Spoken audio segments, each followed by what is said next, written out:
So if you can click on realestateplus.com.au, and you'll be able to find this report, the Housing Affordability Report, produced by the Real Estate Institute of Australia. Hi, I'm Milton Rendell and welcome to Real News Friday. So I'm going to throw a few statistics at you today. I'm going to have to put my glasses on, so that's an interesting one. So that's me with specs on.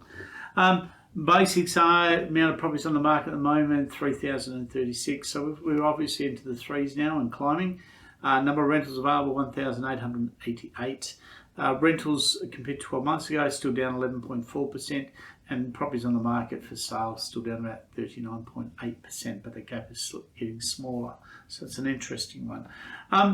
Look, there's been some affordability information sent out. So if you had a look on the REWA site, you'll be able to find a bit of a report. We'll put, actually, know what we might do would be better. How about we put it on our site for you? So if you can click on realestateplus.com.au, and you'll be able to find this report, the Housing Affordability Report, produced by the Real Estate Institute of Australia. Just going to give you some small statistics, which I thought I'd pump at you today, because I know you love your statistics. So, first one is housing affordability. They're saying it's declined in the December quarter, and rental affordability shows a slight improvement. So that's an interesting one. So let's see what these figures look like. So the December quarter 2024, now you got to remember this is the percentage of money that we have to commit to making a housing loan repayments from the average sort of median family income. So back in December 2024, or the quarter of 2024, it was 42.4% of our income.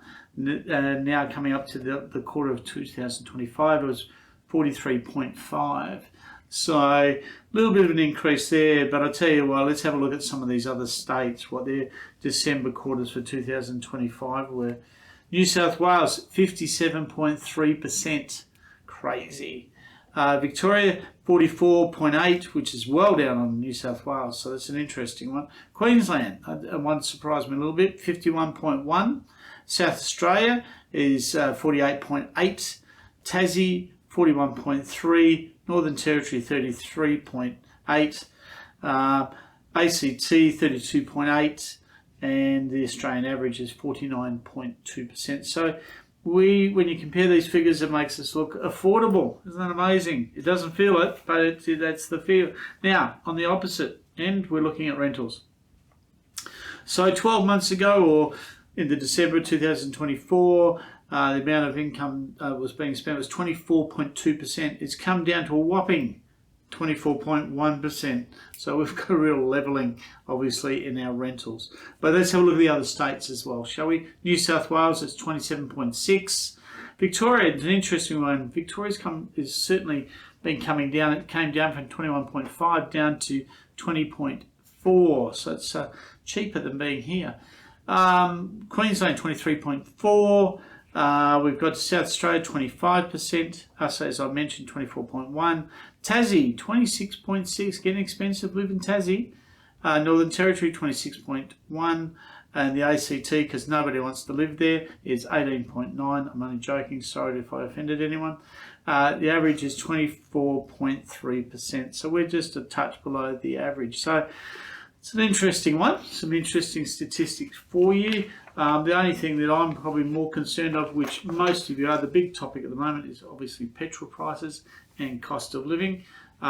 We've just had an interest rate rise, so that's the second in a couple of months. So that's obviously a signal to us there may be some change going into the future. It really depends where these cost of living goes in the next 3 to 6 months. I said at the beginning of the year I thought we'd see some change in the second half of the year. It's probably happening a little bit earlier than I expect. The next quarter could be a really interesting one. Look forward to speaking to you again next week. Take care.